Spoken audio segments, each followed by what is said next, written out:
Hello,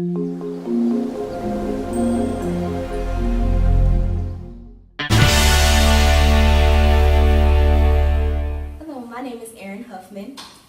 And I'm Aisha Marshall. I'm Marcus Stress II. And I'm Lauren Jenkins, and today we'll be talking about positive and negative feedback examples.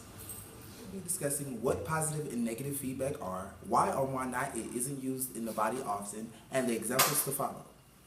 For positive and negative feedback, there should be two things to keep in mind: the stimulus and the response.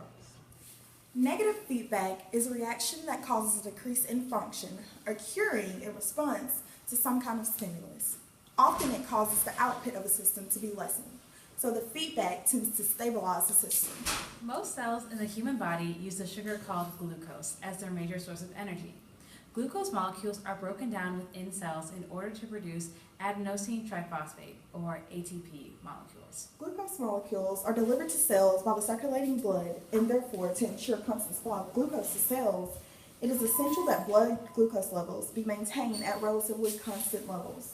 Level consistency is accomplished primarily through negative feedback systems, which ensures homeostasis, or the tendency toward a relatively stable equilibrium between interdependent elements. This ensures that blood glucose concentration is maintained within the normal range. This prevents wide swings in concentration of necessary chemicals from occurring that ensures the body stays at a homeostasis. It starts the system up to provide the necessary chemical glucose and shuts down the process when the need for glucose temporarily disappears. The body likes to save essential chemicals for a later time.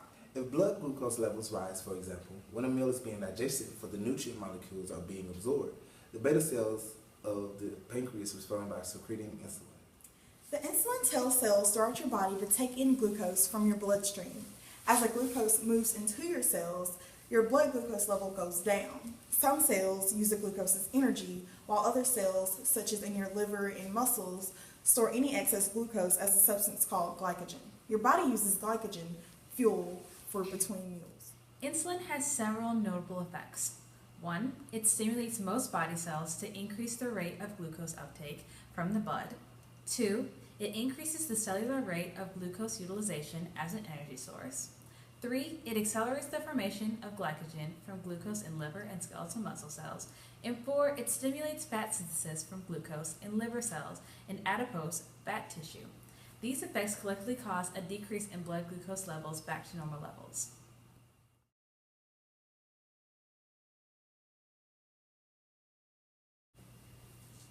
Now for positive feedback. Positive feedback is the enhancement of an effect by its own influence on the process that gives rise to it.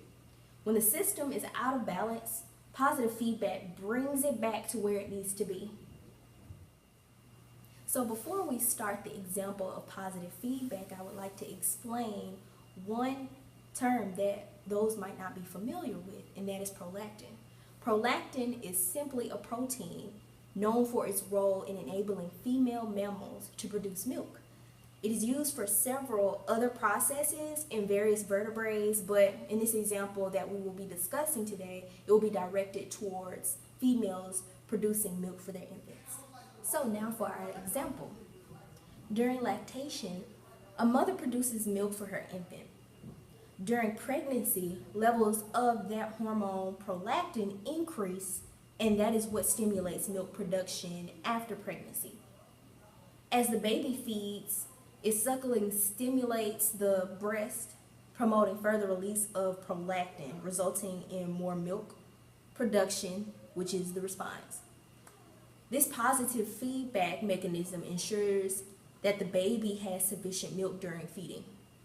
When the baby no longer nurses from the mother, stimulation ceases and prolactin in the mother's blood reverts to pre-breastfeeding levels.